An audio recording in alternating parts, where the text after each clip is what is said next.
Hello everyone, welcome back to Tax Adhyayan. In today's video, we shall explain you how to file ITR-1 in new income tax portal. To file your income tax return, you'll have to visit the new income tax portal, that is incometax.gov.in, and log in with your user ID. Now enter your password and then click on continue. Once you log in the dashboard, you can find e-file. Click on e-file, income tax returns, and click on file income tax returns. In this page, you'll have to select the assessment year for which you're filing your income tax returns. Say for example, you're filing your income tax return for the financial year 2020-21, then the assessment year is 2021-22. Then click on continue because select the filing type is being freezed, including the ITR type. Then you need to select the mode of filing to proceed with your ITR filing process. So select the mode of filing, click on online and then proceed. So in this page you can see if you've saved any draft income tax return, it will appear here so that you can continue further. Otherwise, you can start with new e-filing. Even if you have saved a draft and still you wish to start a fresh income tax return, then you can click on Start New e-filing. So you need to select the status that is applicable to you to proceed further. Based on the last year's data, what we have already selected in the last year's ITR, it will appear whether we are an individual, HUF or others. However, you can still make any changes if it is necessary. So here we are filing the ITR-1 for an individual, hence we are selecting individual and clicking on continue. Now you need to choose the ITR form to proceed further. So if you don't know which ITR you need to select for your financial year based on the income, there is a guide to help you decide which ITR form you need to file. So you can click on proceed and you can see which ITR is applicable to you. If you already know which ITR form you're required to file, then in the drop down option you can select the ITR form. ITR 1, 2, 3, 4, you have the options. You can select the appropriate form and then proceed further. In the present case, we are filing for an individual and it is the applicable form is ITR-1. We have selected ITR-1 form. So now we'll have to click on Let's Get Started. So here few questions you need to answer before proceeding further. The first one is, are you filing your income tax return because your taxable income is more than basic exemption limit, or you're filing the return due to any one or more below mentioned conditions as per 7th proviso to section 139 subsection 1, that is the amount deposited or aggregate amount exceeding 1 crore or incurred expenditure of an amount or aggregate of such amount exceeding 2 lakhs for travel to a foreign entity, incurred expenditure of amount or aggregate of amount exceeding 1 lakh on consumption of electricity during the previous year, or any other case. So in the present case for which we are filing the ITR, the taxable amount is more than the basic exemption limit. So we are selecting option number 1 and then we are clicking on continue. You will see a message here that the data has been pre-filled based on the ITR that has been filed in the previous years. You can confirm such data which is pre-filled, or you can make any changes to it by clicking on edit. So now click on OK to proceed further. To validate your pre-filled return, you will have to go one by one. First is the personal information, the second one gross total income. Here it will be based on your form 26, the numbers would auto-populate. Then the total deductions, again based on your form 16, the numbers will auto-populate. Taxes paid, that will be based on your self-assessment tax challans that is paid, that is advance tax, or your TDS, and then finally you can see the total tax liability. So let's go one by one. Click on personal information.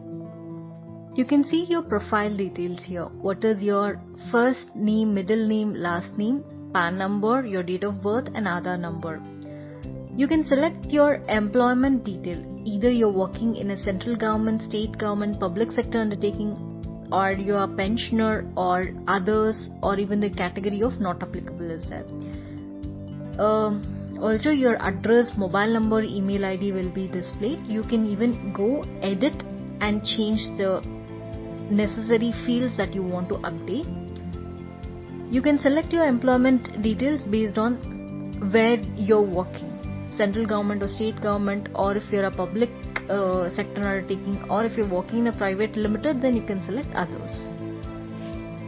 Under which section you're filing your income tax return, it gets auto-populated. However, to brief you, 139 subsection 1 is where you're filing your return of income before the due date.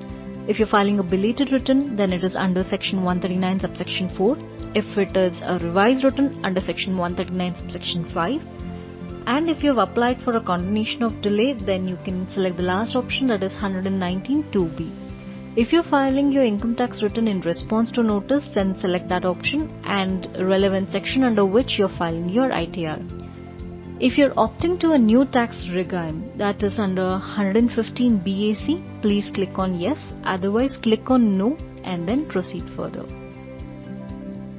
Updating your bank details is mandatory because this is an account which you will have to pre-validate, and it is to this account you will be receiving a refund if any.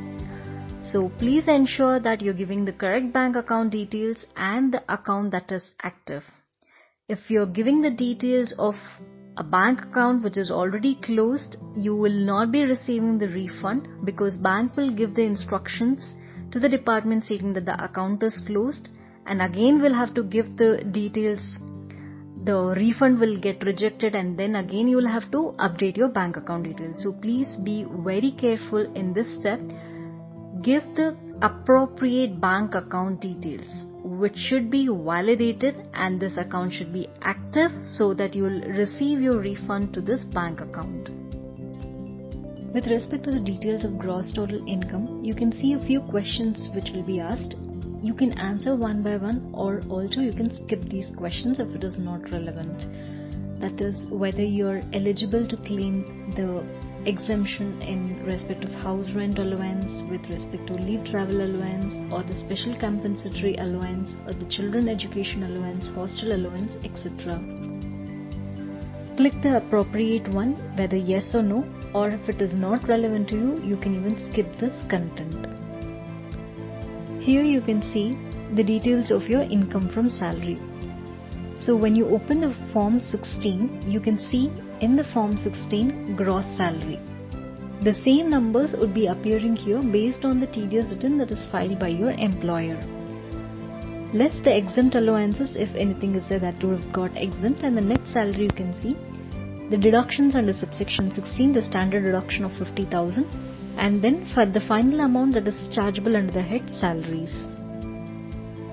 In the form 16 which is displayed here, you can see the gross salary less the standard deduction 50,000, and professional tax on employment is also deducted, and then the net salary income that is chargeable under the head salary is displayed.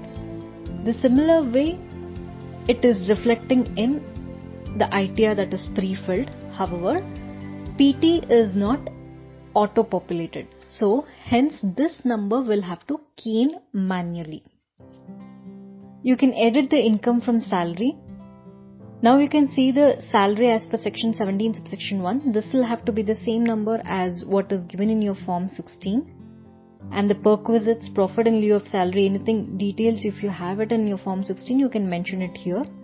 Less the exempt allowances, that is leave travel allowance, house rent allowance, etc. Those details you can fill in here. Then you can see deduction under subsection 16. Standard deduction of 50,000, it is auto-populated. Here we'll have to enter the professional tax deduction of 2,400, which was there in form 16, but it was not auto-populated in the ITR. Hence we'll have to manually enter the number and then click on save. To enter the details of any other income, that is like income from house property, income from other sources, or exempt income, you can edit the details here manually. Income from house property, where you've provided the details to your employer regarding the interest payable on the borrowed capital, that would be appearing in your Form 16. The information you can edit and key in the details here. Type of house property, it is self-occupied, and interest payable on the borrowed capital, enter the number and then click on Add to Continue. The next part is deductions. If you are claiming any deductions with respect to the donation paid, click yes, otherwise click no. If you're eligible and claiming the deduction of donation paid for scientific research or rural development, you can click yes, otherwise please select no. And if you're paying a rent under Section 80GG, this is applicable to those employees who are paying rent but they do not have HRA as part of their CTC. Only such employees can claim deduction under Section 80GG. It's not only for the employees, it's also for the other individuals, maybe who are into business or who are professionals. They do not have HRA because they are not in employment, or to those employees who are in employment but they do not have HRA in their CTC. For those employees, 80GG is another section where they can claim deduction with respect to rent paid. Then you can see the details of what you've given to your employer, all the investment proof which is reflecting in your Form 16. That deductions under Section 80C will be displayed here. What is the total amount you have claimed? If you're agreeing with the information, you can click yes. If you're not agreeing with the information, you can click no and then edit the details. If you're claiming any deduction under Section 80CCD or 80D, you can click yes. Any deduction with respect to the payment towards interest on loan taken for higher education, you can click yes. Or if you're claiming any other deductions, you can click yes and select the deduction type and the amount of exemption here. In the present case, we have selected an option that we are eligible to claim deduction under any other section, and here it has displayed all the relevant sections under which we can claim. We are eligible to claim here the 80EE, that is interest on loan taken for the residential house property. So here we'll have to enter the details manually. This information is also appearing in the Form 16 because it has been provided as a declaration by the employee to the employer, and the tax has been deducted after considering this amount. Hence we are entering the amount here. Please enter the amount manually because this is not auto-populated. In this page, you can verify the deductions that you've provided. Under Section 80C, 80EE and 80D, we had declared the deduction amounts. So here we can verify before confirming. If you still want to edit any details, you can click on edit and enter the details. In the present case, we want to edit the details of 80D deduction because it's not auto-populated here. So what we'll do is, we'll edit the details. So whether we'll have to answer a few questions, whether any of the family member including self is a senior citizen, you'll have to select yes or no. And if you're claiming the deduction for your parents, again you'll have to select yes. If any of them is senior citizen, please select yes and then enter the amounts manually and then click on save. Now you can see the total deductions here. You can see the number and you can re-verify with the Form 16. You can cross-check this amount and then click on confirm. In this page, you can see the details of the taxes paid. So you can verify and then proceed further for filing. So the first option is details of tax deducted at source on salary income. The next option is income other than salary, then deduction of tax at source as per Form 15C furnished by the payer. Then there is details of tax collected at source, and the last one is the advance tax and self-assessment tax payments. So in the present case, we have only the TDS details. There is no further liability or there is no advance tax paid. So only the first option is applicable. To confirm whether the details are appropriate or any changes to be made, or if anything is correct or incorrect, we'll have to enter the details. So click on Show Details.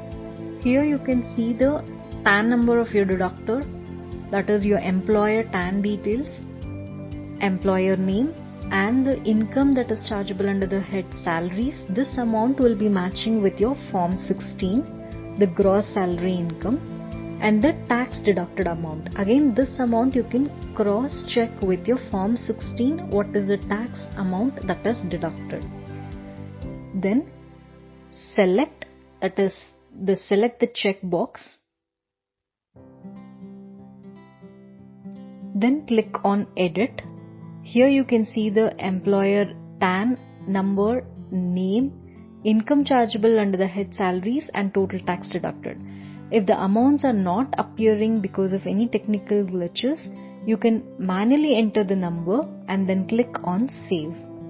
The next page is Verify your tax liability details. So you can see your final computation of income here. How much is the total income that you have declared? What are the deductions that you're claiming? And what is the tax liability? What are the details of your tax paid, including your education cess if there is any relief? And then what is the balance tax payable after any relief, including the interest under section 234A, B and C, total interest and fee payable, and then total tax free and interest liability. You can cross check the details once and then click on Confirm. Once all the information are filled, you can see the green tick mark in all the heads: personal information, gross total income, total deductions, tax paid, total tax liability. Everything you can see a green tick mark right side of it with remarks as confirmed. So now you can click on Proceed Further to validate your ITR and proceed for filing. Here we can preview the tax summary details. You can also see the eligibility for refund. In the present case, there is no refund. So I can still see the gross total income, total deductions, what is the taxable amount, and the tax liability. And if any refund amount is there, that will be displayed. This is the preview return. You can click on Preview Return to see the entire return details that you have confirmed so far. Preview and Submit Return. You can select the checkbox, see the information of your name, then return in the capacity of self or authorized representative, and your holding PAN number. You can view it here. You don't have to edit. There is no requirement to edit any of these details. Now you can click on Proceed to Preview. Here you can see the complete written preview. Whatever the information that is keyed in so far, you can completely review it once before proceeding for filing it. Then click on Validate. Once the validation is successful, you will get a message as validation successful, no errors were found. Then Proceed to Verification tab gets enabled. So click on Proceed to Verification. In this page, it asks us to complete the verification. By this, we mean to say that you will have to e-verify the return. You have the option to e-verify the return at that point of time, at the time of filing your return. Or you can also e-verify later by submitting your ITR. Also, you can verify your ITR file by sending the acknowledgement via post within 120 days of filing your income tax return. If you prefer to e-verify your income tax return, you have the option here. One is you can receive the OTP on the mobile number that is linked with Aadhaar, or you can also e-verify using DSC. How to generate the EVC code? You have three options, that is through net banking or bank account or the Demat account. If you have already received the EVC, you can click that option, or if you have already received the OTP on the mobile number linked with the Aadhaar, even that you can click here. In the present case, we are preferring to verify using the OTP that is linked with the Aadhaar number.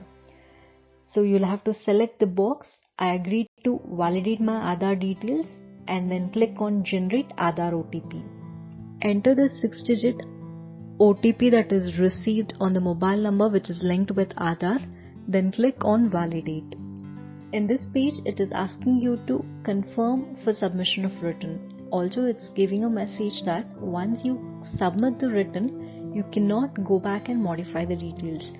So you can click on Submit if you're sure of all the details that you've filled, and you can confirm the submission of written. If you wish to edit or modify the data, then you can click on Cancel. Once you submit your income tax return, you can see the message that you've successfully filed and verified your return. An acknowledgement number will be received on your mobile number as well as on the email ID. Thank you for your time, and we look forward to hear from you. For more such videos, watch our channel and follow our page on Instagram, Facebook and Twitter.